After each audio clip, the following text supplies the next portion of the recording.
So my own journey with podcasting, this is the reason why I'm on here, is that I'm actually a podcaster myself. And it's not just I'm talking theory, I'm talking what I actually do myself and a bit of what you may want to do. I started my podcast, Clickstarter, back in 2018. That was 2 years after I started my business, Clickstarter. I took on the name of the business as the podcast name because it kind of makes sense. It's about getting those clicks started, I suppose. I'm now at, as of this week, up to 222 episodes with just over now 500,000 downloads over that period. So 500,000 downloads with about 5,000 listens per week, give or take, depending on how popular that particular episode is.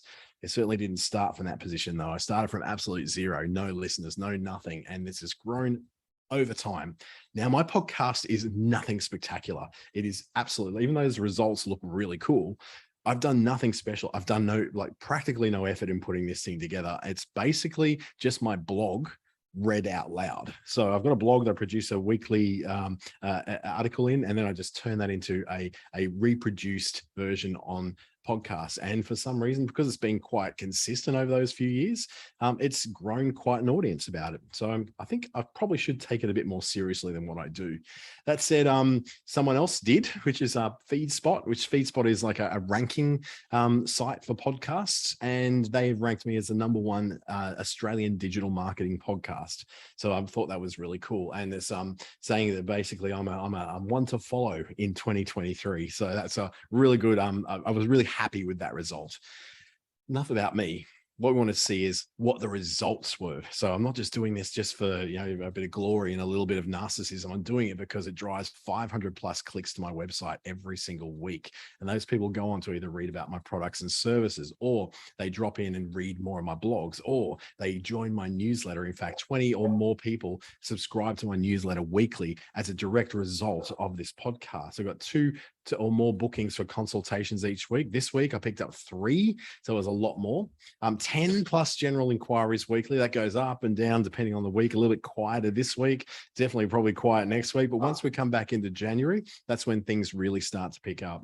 And I'm estimating there's about $37,000 of value is going in my business because of this. Now, apologies for the dogs barking in the background. It's just at this time when someone decides to come to the door. So unfortunately, I have to ignore that because I'm in the middle of a webinar. So about $37,000 of value in 2022, which I think is certainly added a lot to my business. And it's actually been the second largest of the generators of new business for me after my newsletter, and just ahead of the work I'm doing on LinkedIn. So I take it very, very seriously. It's a very big part of my life. The future of my podcast is it's going to go daily in 2023. So from, I believe it's the 3rd, Tuesday, the 3rd of January, I'm going to start having daily episodes going in there. They're going to be shorter, more sharp, under 5 minutes, just so you can get that daily little fix of something to do with social media, digital marketing, and personal branding. It's going to be far more focused in its topics. And I'm going to do one longer episode every week, which is going to be a weekly deep dive into a particular topic. So yeah, I'm taking it definitely seriously because this thing's now making me money. So I've got to look at it in a bit more seriousness.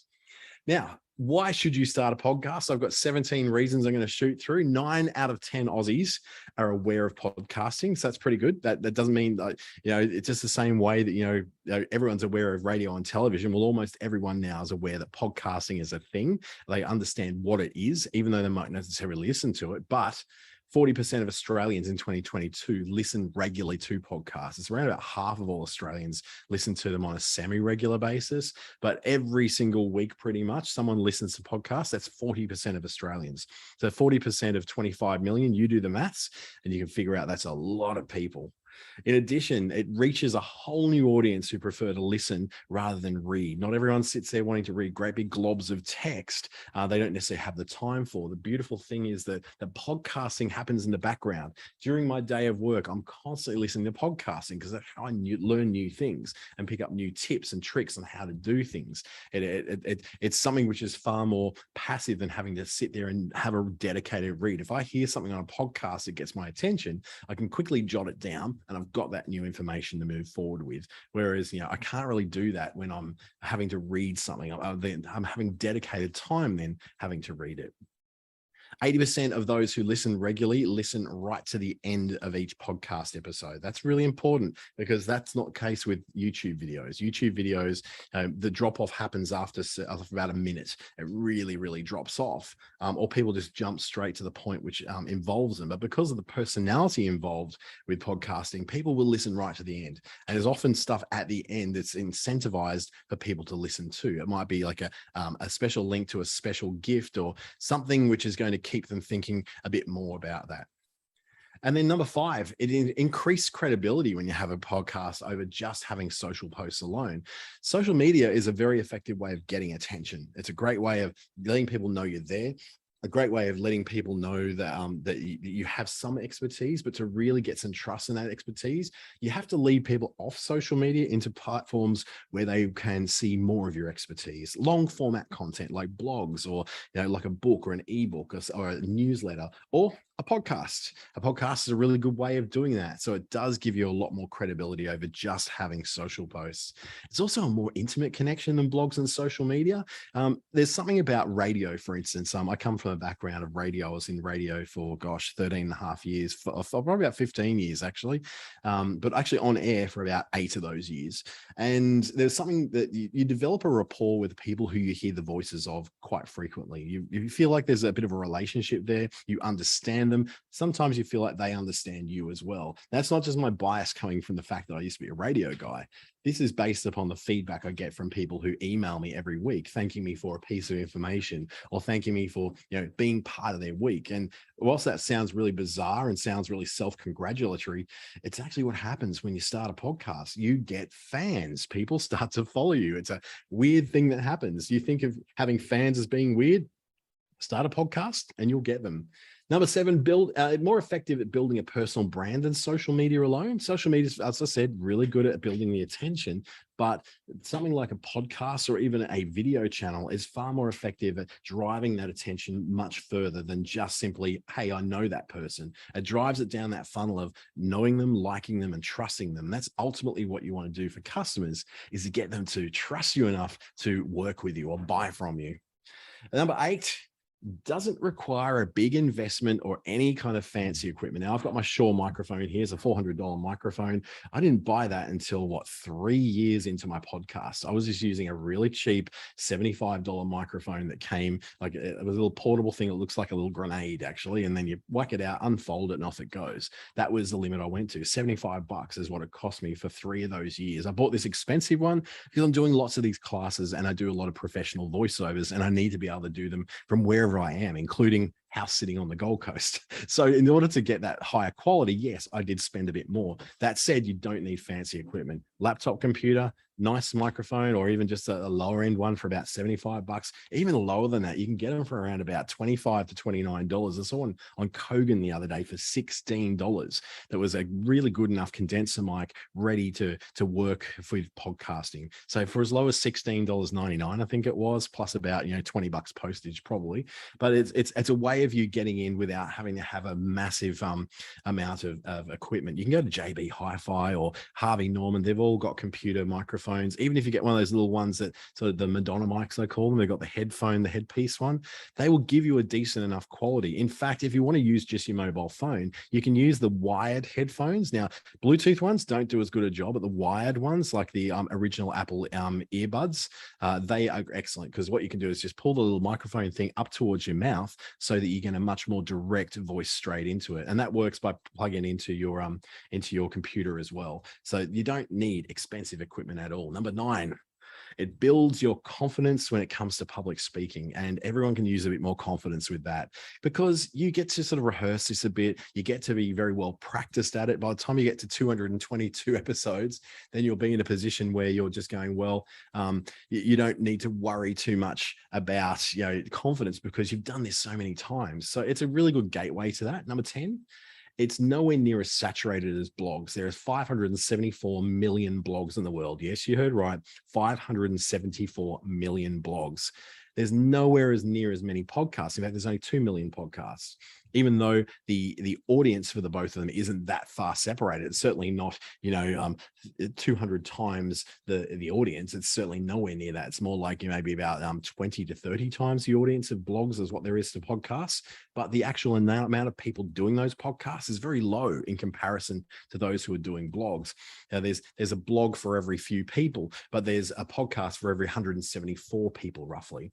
It's also an excellent lead generator. I was telling you before how my podcast generates a lot of general inquiries and generates a lot of new business and requests for quotes. That happens every single week. That started happening after about a year of doing the podcasting. It didn't happen straight away, but I was also very clunky and very, very, I would say probably very inconsistent when I was first doing that. But now, of course, things are very different. I'm much more consistent. And so those leads are coming through much more consistently as well.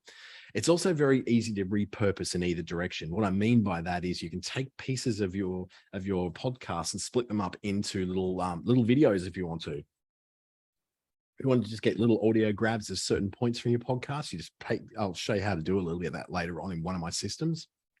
But it also means that you can do the lazy thing like I do, which is basically I write a blog every week and then I go and turn that into a podcast. I just read it out loud and just put a top and a tail on it. And I'll show you again how I do that.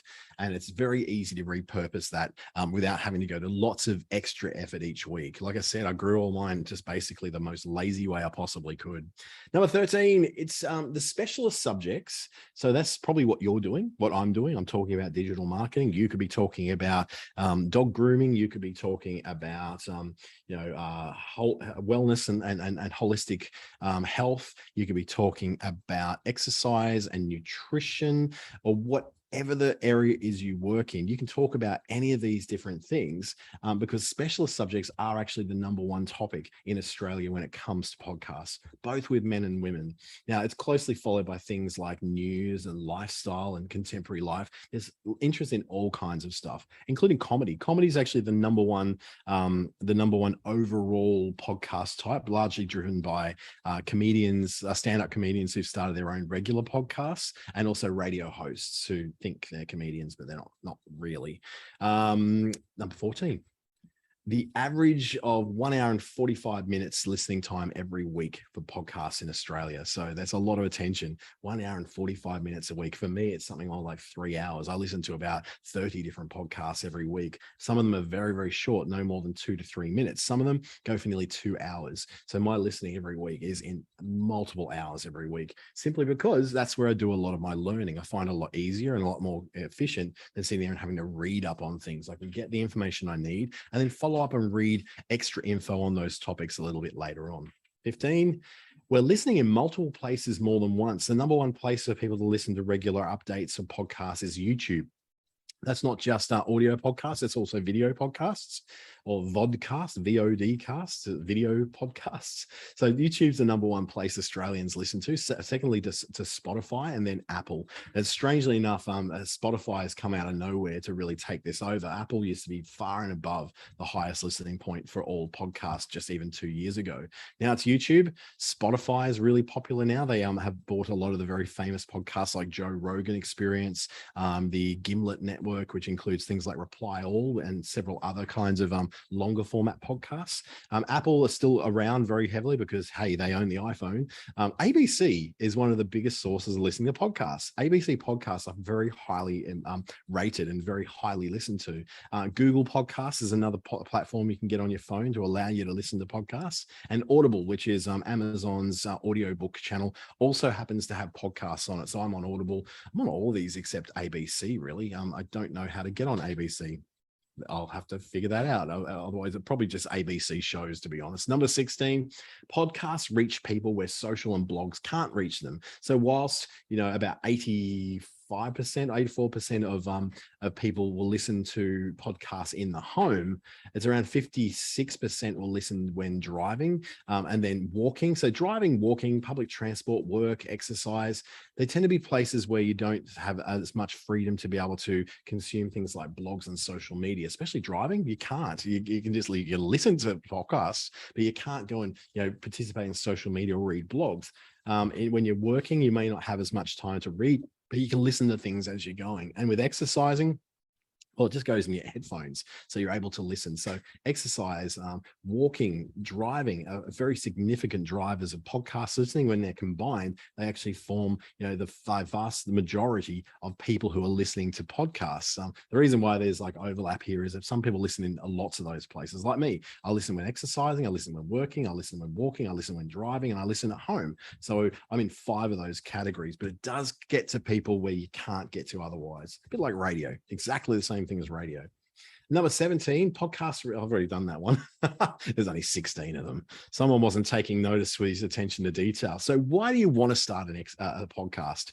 This is a really important question to ask. A bit like Simon Sinek, where you got to start with your why. I think the same when it comes to when you're starting a podcast. Are you doing it because you've got a fear of missing out, FOMO? Or you've got it's a trend that you feel like you need to hop on? Are you doing it because there's an opportunity that's presented itself? Or are you doing it because you've got very defined goals that you think that a podcast may help you achieve? The problem with doing it just because it's trending and because you've got a fear of missing out is you'll get very sick of it very quickly. And 60% of podcasts never get to episode 4. They never get past the 3rd episode because there's effort involved. There's learning curve involved. Even though it's not much really, there's still some learning curve involved. And you're going to find that you need to motivate yourself. If you're not really into this platform, if you're not really heavily into wanting to do this, if you're not doing it for very defined goals that keep you going, you're going to need some separate motivating with it. And the other thing is that there's probably other things you prefer to do. There's if you're a writer, just blog. If you're a video person, do videos. Audio is one of those things where it lends itself to people who are a little bit more extroverted when they've got that expressive personality. But at the same time, it can be also more introverted people who are not quite ready to do video, but they do feel comfortable doing some audio. So that's not a great reason to do it. Maybe a better reason because there's an opportunity there. You'd like to get in early. You see a gap in the market for not many podcasts that talk about what you talk about. You're willing to learn and you're willing to commit. And you also know that podcasts actually help you with your ranking on Google too. If you look for ClickStarter, for instance, online, it doesn't just bring up my blog and my social media properties. It brings up episodes of my podcast as well as things from my YouTube channel as well. So the more different pieces of media you've got, the better your results are going to be on Google. And it certainly drives a lot of my extra traffic. But probably the best way to approach a podcast is like anything in business, define some goals. Set yourself, in my case, I've got some revenue goals for next year. I've estimated I've reached like a certain amount of $37,000 of my revenue came directly from promotions through podcasting. So what I want to do now is ensure that I get that a little higher. So I might have awareness goals. So I might have a certain amount of people I need to be aware of what I do so that they'll bring me in and talk about me more to others who can book me in for public speaking gigs or for classes and workshops and webinars. Or I might have lead generation goals. So it might be all about generating new interest in your business, or some PR goals. You just want to get more of yourself out there in general in more formats than just maybe your social media. So setting yourself those goals certainly is the beginning of all that. How you start a podcast though, this is where the rubber hits the road. And we got to work out a few things, not just the technical. To be honest, the technical stuff is the easy part of it. It's all the preparation stuff that's probably the stuff you need to think about more deeply. What you probably need to start with is choosing the type of podcast you're going to run, whether you're going to run like a podcast which is scripted. So if you're going to do it where it's going to be something which is like a full, it might have characters in it. It might have a storyline, something like that. There's also the monologue, which is just talking. It's just you on your own talking. Discussions are where there's kind of like interviews. So we'll take a look at those. The scripted one is very suitable to those very popular true crime stories, the podcasts, which are like a series. They're like a serial with episodes that form an overall story arc.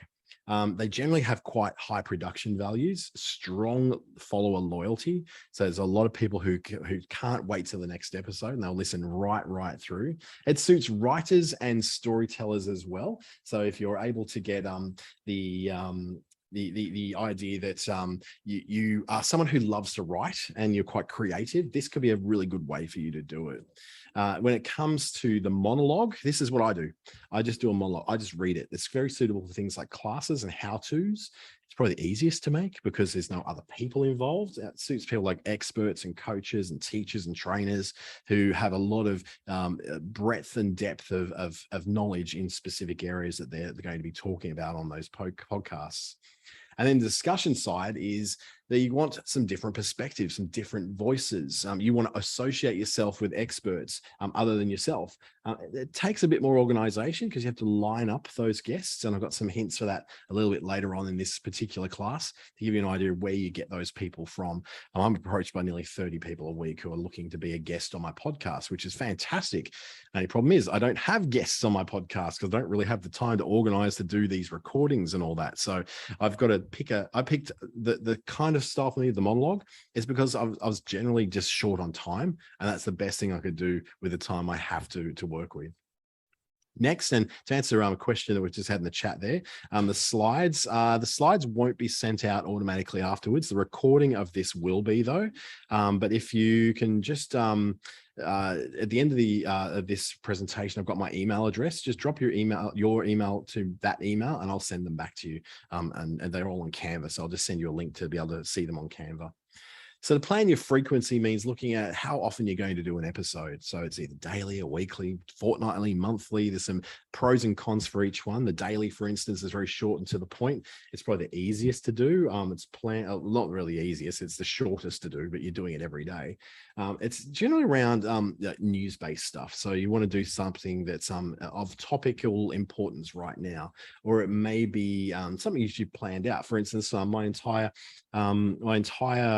subject matter for my daily podcast next year from the 3rd of January onwards is going to be pre-planned. So I don't have to go and look, what are we going to talk about today? I've actually set out the entire curriculum for the year is already set out in a big spreadsheet. So I know where I'm going with that. It accelerates listenership. I noticed that when I have previously attempted, probably about a year and a half ago, I did a month where I did 30 podcast episodes in a month, and it increased the listenership really sharply, very quickly. So having a lot more of them certainly does increase the listenership and increases the amount of times people do listen to you, which if you're trying to monetize your podcast for other people to be able to sponsor, that's a very good thing. I'm not necessarily doing that. I just like to see those numbers going up.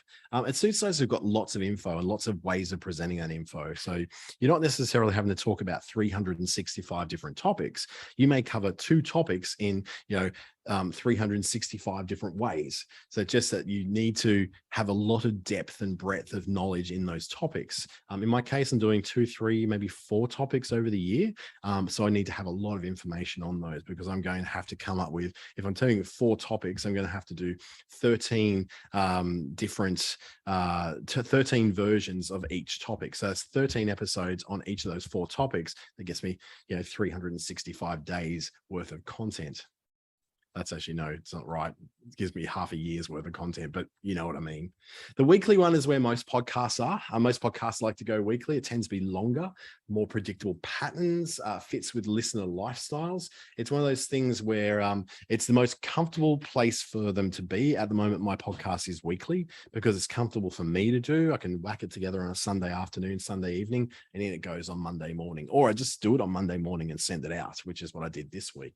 It tends to be a bit longer. So they tend to be more that sort of, maybe 10 above 10 minutes, 10 to about 30 minutes long. You can predict your patterns of listenership a lot more because generally the day it goes out is the most listened to day. Then after that, it sort of fades off a little bit. It fits with listeners' lifestyles too. They don't have the whole week to be doing that. So yeah, it's great. Thank you for picking up the spelling error, Michelle. As long as the message is getting through.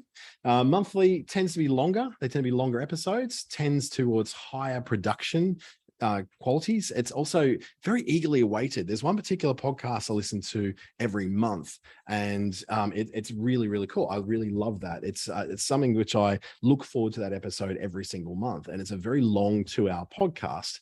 But it's one which I quite cherish listening to. It's very interesting. It's a story. You can risk a loss of attention though when you're doing the monthly thing. So if it's something where you're going, okay, I'm going to put a lot of effort into this, and I'm going to only produce it every month. Then what it can do is really it can leave people wanting more for too long, and then they lose that attention towards you. So I don't like the monthly thing as much, even though I'm very, very invested in this particular podcast. I don't do that with any other podcast. Every other one I want to hear about from weekly. If I've got that rapport and relationship with people, if they leave it for longer than a week, I start to forget they exist, even though I've been listening to them for 5, 6, 7, 10 years. Where are you going to source your information from? This is really important as well.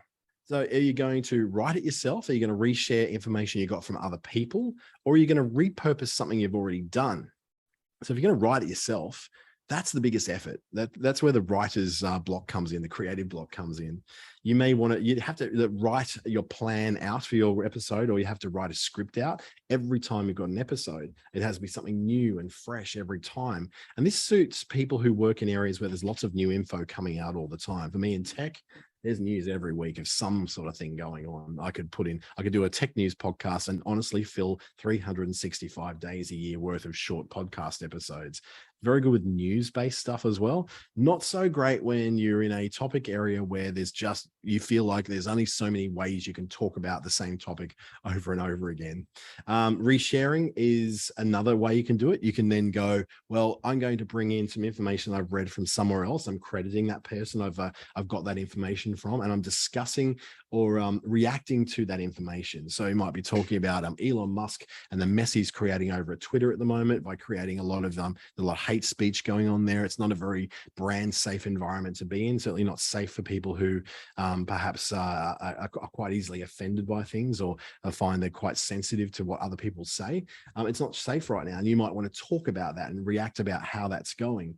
It does take a little less effort than what writing every time you have to write a fresh episode, because what you can do is basically take the information, read it and quote it from someone else, and then discuss it with yourself and have an opinion.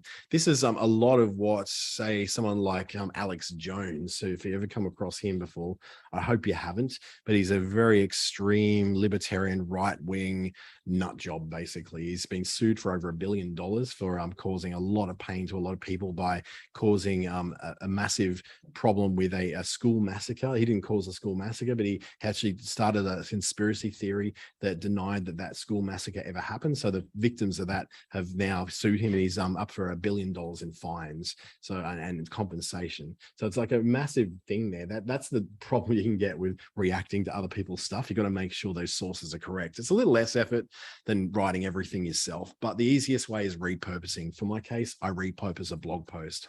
I take the top and the tail and have an intro and an outro to it, and it's very defined. It's where I take the first line and I say, hey, this is Clickstarter, the Australian Digital Marketing Podcast. I'm Dante St. James. Then I continue it on. And at the end of every episode, I've got my tag, which is saying you can find out more at my website, dantestjames.com, or with one of my mini courses. In fact, this week we passed 500 people downloading and completing my personal branding mini course. You can get it for free at dantestjames.com.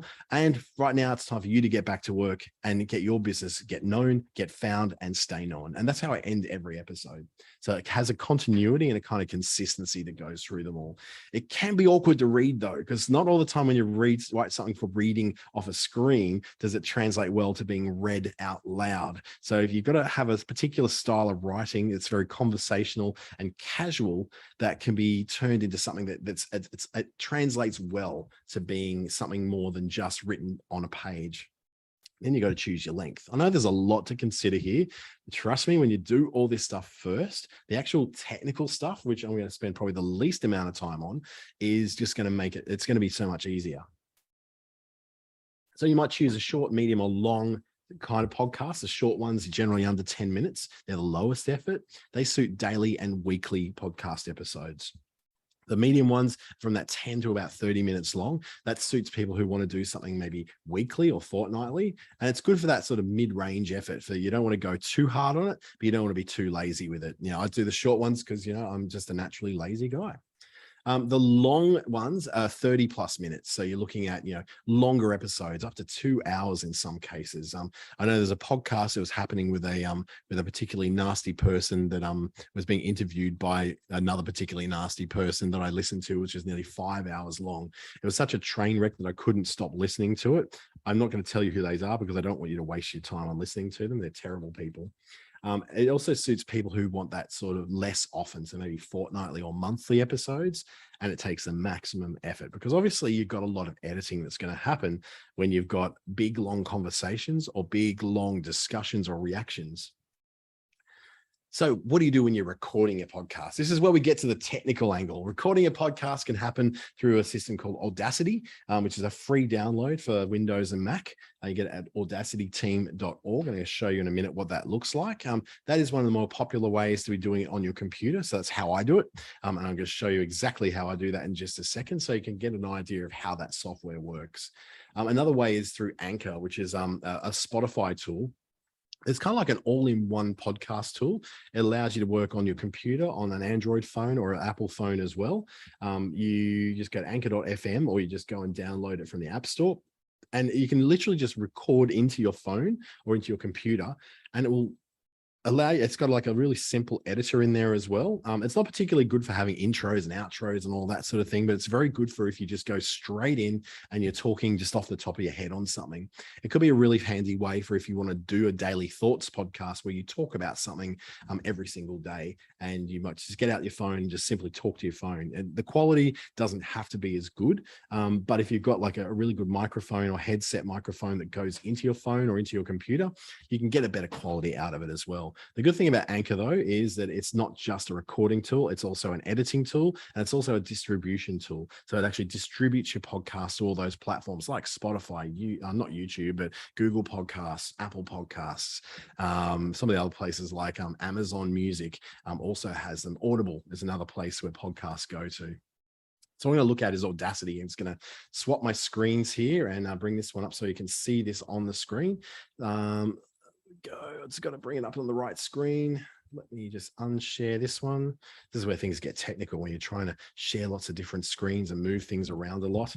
Lucky I've got a spare screen with me while I'm traveling. Would you believe I actually put a whole monitor in my bag to go traveling for 6 weeks because I needed to be able to do all these things really well. So I'm just going to share the screen again. You'll be able to see what Audacity looks like and how it works. So Audacity is kind of like a timeline of sounds. So in our case, I've got this intro over here, which is the beginning of it. So I can actually move these around so they're in the better order, but that'll do for now. So I've got the intro and then I've got the outro. So if I just play that intro. Which isn't always what we assume it to be. So this is one of my most recent episodes I did. And the outro kind of goes, now it's time for you to get back to work and get your small business, get known, get found, and stay known. So I actually went and purchased that music from a music licensing company. So, but you don't have to go that far. You can just grab a bit of free. I know Canva's got some free music library in there. There's definitely free music libraries included in lots of other places. So there's plenty of other places. Now, does Audacity automatically record two mics as different audio streams? It can do, but what you might need to do is have like some sort of splitter that allows you to have two inputs going in. Now, most computers won't have two microphone inputs. So you would have to have some kind of system that allows you to have two going in and splitting it. So that just takes usually like a mixing desk between them all. So it's not going to do it on its own. But thanks for that question. Really good question. In this case, this one's splitting into tracks. So what I've done, I've gone and recorded this one. So I go new, and I've got it automatically. I've got to put this on the right one because it's not showing the right window. Let me stop share and share the right window. Let's just share the whole of desktop too, so you can see it all. So I've got that old one behind me, which is the project. Now, and this one is just the individual. So I can start to record just like this, and you can, it doesn't want to, because it's going to play up on me today. So let's just make sure it's recording in the right thing. It's coming in through my microphone, which is correct. So is it going to record for me? Nope. It needs me to restart everything. This is one of the problems with Audacity, is that because it's based upon a computer system and audio inputs, I change my audio inputs over quite a lot. So when it doesn't quite work, it's because I haven't done my audio inputs quite right. So let's try that again. But let's start to record 1, 2, 3, 4, and it sees it actually recording what I've got into Audacity. So if I look at that and I want to make some edits to it, I just stop it from recording, highlight it, let's play it. Record 1, 2, 3, 4. So that's recorded back. So what I can now do is, what I generally do is I have a certain lot of amplification I do to it to make it sound nice and even. So I'll pull effect, and then I'll go down to the compressor, which then increases what we call the loudness of it. So you can see it looks a lot louder. Start the record, 1, 2, 3, 4. It also puts a lot of background noise in there, but what I might also do sometimes is just reduce sometimes the how loud it is, or I'll put a maximum head on how high it's going to go. I'm trying to find the word for it. What's the word for it? It's putting a limit to how loud it's going to go, so it can clip out a little bit. I can de-amplify that a little bit, so I'm going to take that down by an extra, by an extra 3 decibels. That's usually about right, and that puts it into a bit more nicer. But what the compressing does is makes everything, when they're loud, when it's softer, brings it up a little bit louder. So it's got that, that horrible thing when you're listening in the audio levels, like in a movie, we're too loud on the music, but not loud enough on the voice and that sort of thing. This is what compression does. It allows the voice to be punchy above that music. So when I add in the music, I don't have to then play around with sound levels so much. You'll see in the project I just started, so podcast template, this one in here, I've already designed my my intro and outro to be softer at the beginning before it goes into the bit where it goes da da da da da da da da. So then it will fit in with the sound I've got for my actual voice track. So once I do all that, I've got to say, for instance, this is all of it. I've been able to get in my new track down the bottom here. I'll then just go File, Export, and export as an MP3, and it'll export everything that I've selected. Or otherwise, what I try to do is then go to tracks. If I really want to be fancy, I'll then mix and render, and then it puts it down to one track, which I can then go File, Export as an MP3. And off it goes. I've now got my file. Jennifer was losing compression. I was just explaining what compression was. Sorry you missed that. What it does, it allows the softer stuff to be louder and the louder stuff to be sort of mid-range. So it sort of makes everything sound more even, rather than you having that big rise and drop in the volume of things. They use it on radio stations a lot to try and help when someone's like whispering in the microphone, you can still hear it loud and clear on the radio, rather than it being so whispered that you can't hear it at all. So it just makes your voice nice and even, and a consistent level of loudness across, well, as loud as it possibly can. I can also go into this track, for instance, and reduce some of these things. So there's a bit too much noise in my breaths. So I want to remove my breath breaks or somehow reduce them a bit. So I can just highlight that area and then go generate silence, and that will remove it down to silence. So then you don't hear my breathing in place. Or if I really want to be tight, I can just take out the breath breaks altogether just by deleting them. So that's a way for you to be able to play around with Audacity. Now, I'm certainly not the best trainer in Audacity, and I could do a whole workshop on how to use it, how to use compression, how to use sound, graphic equalizers to make everything work with stereo and mono and all that sort of thing. You notice this is just in one track in mono. That's because it's just voice. You don't need to be in stereo for voice. But if you had music, you obviously want that dynamic of each side of the left and right working in tandem, or maybe Dolby, where it may be 5 different channels or 8 different channels, all coming from lots of different places. So that's a quick look at Audacity. Once you get that, you've got your audio file. Once you've got your audio file, that's when you're going to move on to doing something a bit more. You're going to start moving on to your distribution. So the distribution then of your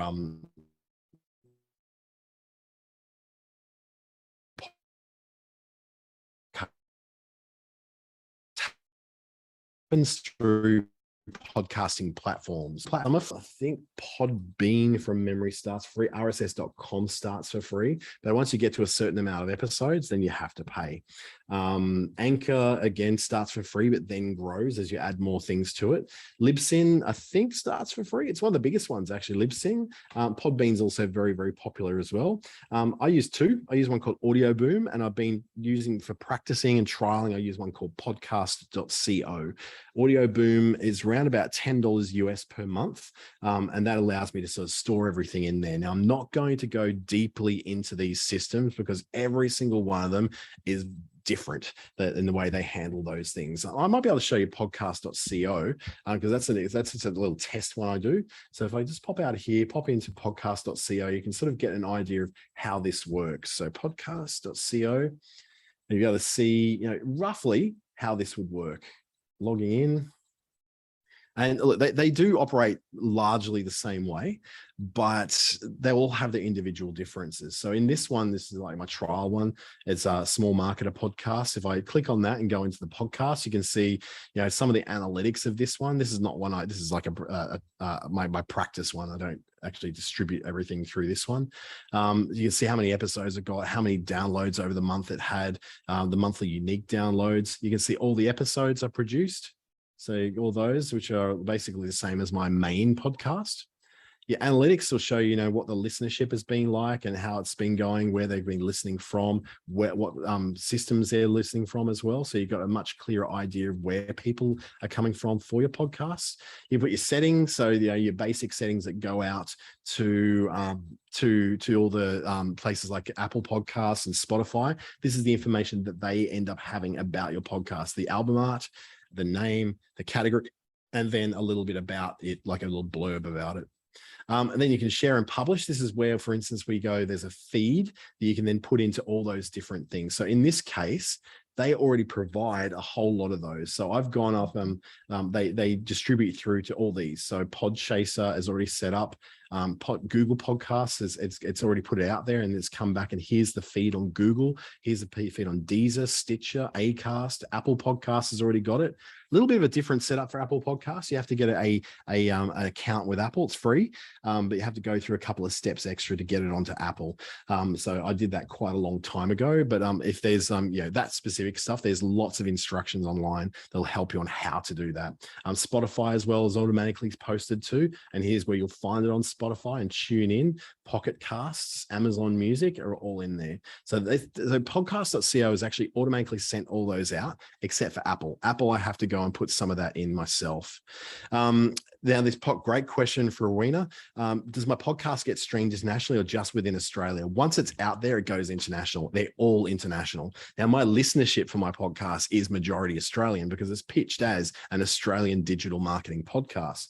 For you, though, that will go everywhere you want it to go. What it will tend to favor, though, is when you mention a specific country in there and you say it's coming from that country, it will favor that country when it comes to distribution. So when people are suggested new podcasts to listen to, then those new podcasts will then tend to be more around the country of origin of that podcast. So you've got to be careful when you set up on what your countries are and what you're mentioning with the countries, just to make sure that you're going to the right places. So for instance, if you wanted to focus on Thailand, for instance, you might want to say that this is a Thai language podcast. If it's a Thai language podcast, it's much more likely to be picked up for suggestions in the podcast platforms in Thailand, for instance, rather than in Australia, where predominantly the language is English.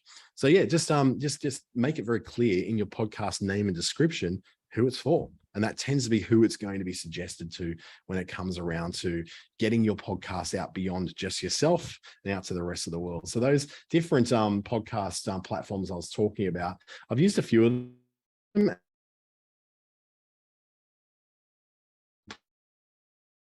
A few of them. Probably say that Audio Boom for me has been, I've got a friend who uses that for her, and she's got a very successful podcast that does very well in there as well. But the Anchor is probably the easiest one of all because it's so simple. You can do it on a mobile phone. Then it's probably the one that's going to be the easiest to use. So it's a very good beginner's one. You can start with Anchor and then move off to somewhere else. You don't have to stick with one all the time. But it might be a good place to start if you're just going to experiment a little and you just want to get those first few episodes out without spending too much money, because putting a headphones and a microphone into your mobile phone is probably a little bit easier than setting it up with a computer and having to get expensive microphones. Audio Boom is the one I've chosen to do.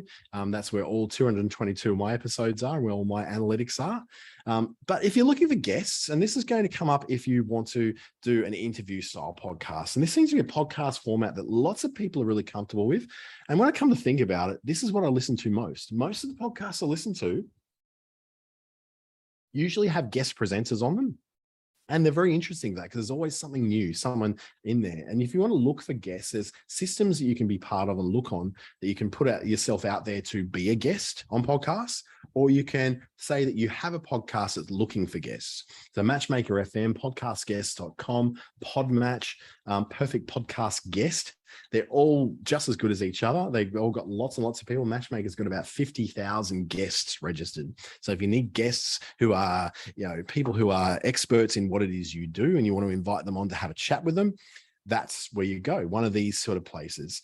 There are a few things you need to check off. First of all, like when you want to get a guest on there, you've really got to have an understanding of what it is that they bring to your audience.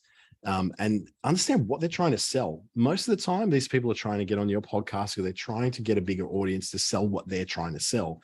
Now, that's not necessarily a bad thing. It just depends on what they're wanting to sell. So you may want to ask them up front, saying, what is the thing that you want to get out of this? What's in it for them? So in terms of, are they trying to get traffic to their website for people to do their course? Are they trying to get traffic to their e-commerce site in order for people to buy from them?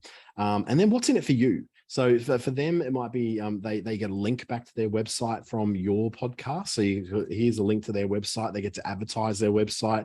It's good for their SEO. A lot of people do it because it's great to have a variety of people coming from SEO wise. I'm going to be doing some guesting on podcasts next year. I did about 5 of them this year. I'm probably looking to get that up to more like about 30 next year. So, hey, if you know a podcast that could use my expertise, I'd love to talk on it. Maybe you've got one. And then there's what's in it for you. As the host of the podcast, what's in it for you to have someone else in there? Does it add more expertise for you? That's great. That's a really good reason. Does it add extra voices and extra perspectives for your listeners? That could be a good thing as well. But just remember, if that person comes in, they've got a completely different way of thinking than what you do, and they actually kind of tear down what it is you've got ultimate control to not put that podcast out. But it's going to be a whole lot of effort put in for a podcast you can't use because you didn't do enough research into that person to begin with. Don't just read the PR letters that come in your email saying, hey, here's a person who wants to be a guest on your podcast. Perhaps look at it a bit more like, what's in it for them? What are they getting out of this? And what's in it for me and my audience? And do just a little bit of background checking on there, because you may find this person is had a really bad run with other people on podcasts, or you may find they're completely fine and they completely complement what it is you're doing as well. So that's pretty much about it. We don't really need to go into much more detail. The systems themselves are easier than the planning process. So the takeaways I'd like to give you are so much more around making sure you have an idea of why you're wanting to do this podcast. Why are you wanting to do it in the first place? Are you just trying to get ahead of a trend? Are you trying to meet some really good goals that you've set yourself? Are you perhaps looking to, you've seen an opportunity that no one else really is talking about what you talk about on podcasts, and you think there might be a good opportunity for you there? They're all very valid reasons to do it. Just remember, though, that most podcasts never get past episode 3 because people will give a lot of different stuff. Karen's asking a really good question, which is what kind of setup in terms of apps and mic, etc., is best for interview style podcasts?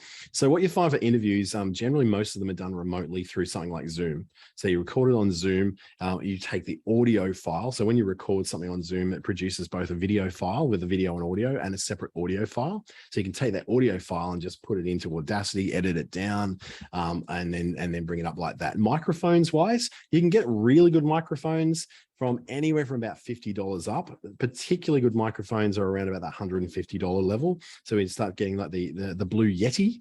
The brand's called Blue. It's called a Yeti. It looks like a little can with a dome on it. It's a really chunky one. It's really good and omnidirectional. So you can sort of put it between two people who are sitting closely, and it'll pick them up quite evenly. There's things like the Rodecaster and the Maunocaster. So the Maunocaster is Maunocaster. Maunocaster is like it's a mixing desk. Then it's got microphone inputs, so you can sit at a table. It's also got buttons where you can enter things like, pre-recorded audio that can go in there, and you can increase and decrease the levels. And then one input goes into the computer and records it that way. That's one of those things. The Rodecaster, RODE caster, is an Australian brand, and that's another way you can get those that sort of extra quality in. But honestly, most of the ones you're going to do are not going to be with people in person. They're probably going to be online. So what you want to do is make sure they've got a damn good internet connection to get that through on a Zoom call. There's other systems. There's one called Riverside.fm. Riverside.fm is a really good, very high quality audio recording system that will allow you to be able to get multiple inputs from those places and then edit them later on, download them separately, download them together. And it also does it in a format that's very high paced, but you also need to be careful with your internet connection. If you've got a really bad internet connection, get to somewhere where you've got a good one. A friend of mine who has a very good podcast kind of got caught, was actually got a terrible internet connection at home, came to my office to be able to use it there, and it was much better quality, and she was able to run it really flawlessly on a really good internet connection. So that internet connection with a lot of these really, really matters.